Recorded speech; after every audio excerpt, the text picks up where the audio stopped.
police response to the Uvalde school massacre in Texas is spurring strong opinions across the country. Good evening, I'm Katherine Halverson. This comes after surveillance footage showing officers inside the school was leaked. News 9's Sabrina Lee spoke with Oneida County Sheriff's officials today. She's joining us live in studio with their reaction. Yeah, Catherine, leaked footage shows Uvalde responders entering Robb Elementary School minutes after the shooter, but waiting over an hour to engage and take down the gunman. Officials I spoke to say that was too long. Sick to my stomach.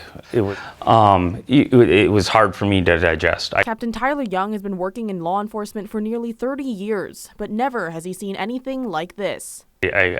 For me to comprehend waiting and knowing what's happening and not doing anything to stop it. At no point in my career or have I seen anybody else go to training where you wait. Knowing his own training both as a father and a school resource officer of 5 years, he knew his responsibility. You know, working in the school, you really feel ownership of all those kids.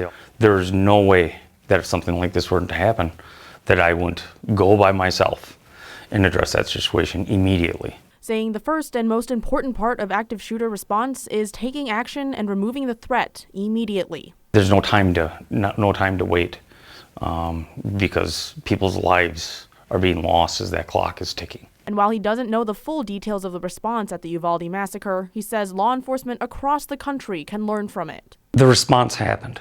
That can't be taken away.